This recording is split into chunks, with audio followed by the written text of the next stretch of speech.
মৃত্যুঞ্জয় কৰ্মচাৰী সন্থাৰ অনিৰ্দিষ্টকালীন কৰ্মবিৰতি আৰু অৱস্থান ধৰ্মঘট আজি 10 দিনত ভৰি দিলে প্ৰতিবাদী কাৰ্যসূচী আজি দিনটোত NHM আৰু শ্ৰম বিভাগৰ দহা পালন কৰিলে প্ৰতিবাদকাৰীসকলে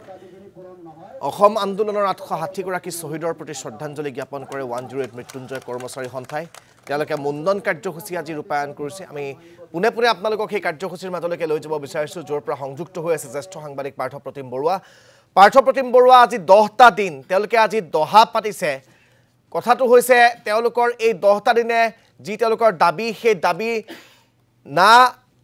তেওঁলোকৰ যেটো সংস্থাৰ আণ্ডাৰ অধীনত তেওঁলোকে কৰ্তব্যত নিয়োজিত আছিল তেওঁলোকে শুনিলে না চৰকাৰে শুনিলে কেৱল মাত্ৰ তেওঁলোকে প্ৰতিবাদ কৰি থাকিল আৰু প্ৰতিবাদৰ প্ৰতি সকলোৱে মাহিয়াই দৃষ্টিয়ে দি থাকিল এতিয়া কিমান দিন এনেকৈ প্ৰতিবাদ কৰিব তেওঁলোকে চাকৰিও ইতিমধ্যে হেৰুৱাইছে অনাগত সময়ত তেওঁলোকৰ পদক্ষেপ কি হ'ব সেই কথাখিনি ডাঙৰ কথা গতিকে গোটেই বিষয়টো সন্দৰ্ভত মই আপোনাৰ পৰা জানিব বিচাৰিম নিশ্চিতভাৱে ৰাজদীপ চাওক যে আজি 10টা দিন আৰু এই 10টা দিন ধৰি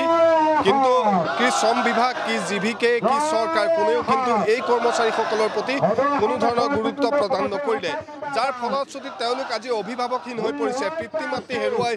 যেনে ধৰণৰ দুখ অনুভৱ হয় তেনেকুৱা ধৰণৰ দুখ তেওঁলোকৰ অনুভৱ হৈছে আৰু সেই দুখ আৰু শোক লগত লৈ তেওঁলোকে জীৱিকা আৰু আত্মসন্মানৰ স্বাৰ্থত যিখন যুঁজ আৰম্ভ কৰিছিল সেই যুঁজ আজি 10টা দিন আৰু এই 10টা দিনত সকলো হেৰুৱাই তেওঁলোকে আজি দিনটোত দহা কাৰ্যসূচী ৰূপায়ণ কৰিছে আমি পুনে পুনে সেই কাৰ্যসূচী দেখুৱাবলৈ কিছু চেষ্টা কৰিম আজিৰ তাৰিখত তেওঁলোকে মুণ্ডন কাৰ্যসূচীৰ জৰিয়তে চৰকাৰে এক বাৰ্তা পঠিয়াব বিচাৰিছে তাৰ লগে লগে যিসকল তেওঁলোকৰ শ্ৰম বিভাগে হওক NHM হওক সকলোৱে এটা বাৰ্তা পঠিয়াব বিচাৰিছে যে জীৱিকা আৰু আত্মসন্মানৰ স্বাৰ্থত তেওঁলোকৰ যিখন যুঁজ আৰম্ভ হৈছিল সেই যুঁজ এতিয়াও শেষ হোৱা নাই এই যুঁজ আৰম্ভ হৈছে আজি 10টা দিনত ভৰি দিছে কিন্তু তেওঁলোকৰ যুঁজ থমকি নৰয় বুলি তেওঁলোকে স্পষ্ট কৰিছে আৰু তেওঁলোকে আজি মুণ্ডন কাৰ্যসূচীৰ জৰিয়তে এই দহা তেওঁলোকে পালন কৰিছে গতিকে যিসকল 108 মৃত্যুঞ্জয় সেৱাৰ কৰ্মচাৰী সেই কৰ্মচাৰীসকল আজিৰ তাৰিখত ওলাই আহিছে সকলোৱে এনেধৰণে ইয়াত প্ৰতিবাদী কাৰ্যসূচী ৰূপায়ণ কৰিছে সকলোৰে লগত আমি কথা পাতিবলৈ চেষ্টা কৰিম তাৰ লগে লগে কিন্তু আমি পৰিৱেশসমূহ আপোনালোকক দেখুৱাইছো যে সচলত এইসকল যিসকল 108 মৃত্যুঞ্জয় কৰ্মচাৰী সন্থাৰ বিষয়ববীয়া বা কৰ্মচাৰী সকলো আহি ইয়াত প্ৰতিবাদী কাৰ্যসূচী ৰূপায়ণ কৰিছে আমি দেখুৱাবলৈ চেষ্টা কৰিছো এনেধৰণে মুণ্ডনৰ বাবে সকলো সাজু হৈছে প্ৰায় 15-20 গৰাকীকৈ তেওঁলোকৰ কৰ্মচাৰীয়ে মুণ্ডন কাৰ্যসূচীৰ বাবে সাজু হৈছে সতীৰ্থ অজয় আছে অজয়ে দেখুৱাই আছে ইয়াত এনেধৰণে সকলো সাজু হৈছে আৰু কথাটো হ'ল যে এই 10টা দিন ধৰি চৰকাৰে কোনো ধৰণৰ তেওঁলোকৰ যি দাবী আছিল সেই দাবীৰ প্ৰতি কোনো ধৰণৰ গুৰুত্ব প্ৰদান নকৰিলে তেওঁলোকে যে ইয়াত প্ৰতিবাদ কৰি আছে তাৰ খবৰ ল'বলৈ কোনো নাই কিন্তু বিভিন্ন দল সংগঠনে তেওঁলোকক সহায় সহযোগিতা আগবঢ়াইছে আৰু তেওঁলোকৰ যি আচলতে যুঁজ সেই যুঁজ বৰ্তমান মুহূৰ্ততো চলি আছে মুণ্ডন কাৰ্যসূচীৰ জৰিয়তে তেওঁলোকে প্ৰতিবাদী কাৰ্যসূচী ৰূপায়ণ কৰিছে গতিকে 108 মৃত্যুঞ্জয় সেৱাৰ যিসকল কৰ্মচাৰী আছে আমি সকলোৰে লগত কথা পাতিবলৈ আমি চেষ্টা কৰিম সভাপতি ডাঙৰীয়া আছে আমি তেওঁলোকতো কথা পাতিম কিন্তু পৰিৱেশসমূহ আমি আপোনালোকক দেখুৱাবলৈ চেষ্টা কৰিছো যে মুণ্ডন কাৰ্যসূচীৰ জৰিয়তে তেওঁলোকে যি প্ৰতিবাদী কাৰ্যসূচী সেই প্ৰতিবাদী কাৰ্যসূচী ৰূপায়ণ কৰিছে গতিকে আমি কথাখিনি পাতিম যে তেওঁলোকৰ এই প্ৰতিবাদী কাৰ্যসূচী কিমান দিনলৈ আগুৱাব বা কেনেধৰণে তেওঁলোকে আগুৱাই যাব গোটেই কথাখিনি আমি পাতিবলৈ চেষ্টা কৰিম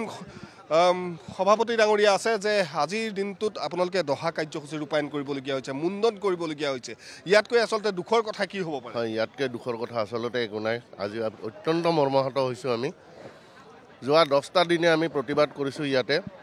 আৰু প্ৰতিবাদৰ কাৰণো বহুত ডাঙৰ কিবা বিচৰা নাই আমি চৰকাৰীকৰণ বা কিবা একো বিচৰা নাই আমি ন্যায্য অধিকাৰখিনি বিচাৰি আহিছিলোঁ আমি যিটো কাম কৰোঁ ৰাতিয়ে দিনে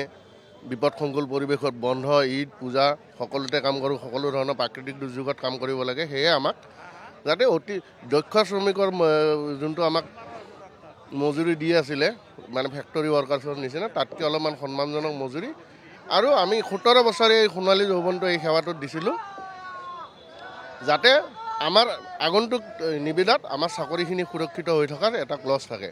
লগতে এই কোম্পানীটোৱে জিভিকে EMRI নামৰ কোম্পানীটোৱে আমাক যোৱা 4 আগষ্ট তাৰিখে লিখিত প্ৰতিশ্ৰুতি দিছিল ইনক্ৰিমেণ্ট দিম বুলি সেই ইনক্ৰিমেণ্টটো দিয়া এই তিনিটা আমাৰ একদম সাধাৰণ দাবী আছিল এই দাবীকেইটা বাবে প্ৰতিবাদ কৰাৰ অপৰাধত আমাৰ 1000 কৰ্মচাৰী ছাঁটাই কৰিছে কিছু বিষয়াই খোলা ধমকি দিয়ে জিভিকে EMRIৰ কৰ্মচাৰী আমি কিন্তু সৰকাৰি বিষয়ে আমাক ধমকি দিয়ে গোটেইখিনি লৰা চাকৰি গুচি যাব আজি মই তেওঁলোকক সুধিব বিচাৰিছোঁ, প্ৰশ্ন কৰিব বিচাৰিছোঁ, ঠিক আছে ৩,০০০ মানুহ ইমানেই বেয়া, আপোনালোকে ৩,০০০ খিলঞ্জীয়া ল'ৰাক আপোনালোকে খেদি দিয়াত উৎসাহ যোগাইছে, ভাল কথা। আজি মোক বুজাই দিয়কচোন আপোনালোকে 1 ঘণ্টাত এজন EMT তেওঁলোকে ৰেডি কৰিছে, 1 ঘণ্টাত এজন পাইলট ৰেডি কৰিছে। এয়া জনস্বাস্থ্যৰ লগত খেলা হোৱা নাই জানো? আপোনালোকে এই খেলখন খেলিব সুবিধা দিয়া নাই জানো? আমাৰ নিম্নতম দাবীখিনি। পাৰ্থপ্ৰতিম বড়ো আপোনাক এই মুহূৰ্তত ধন্যবাদ জ্ঞাপন কৰিছোঁ।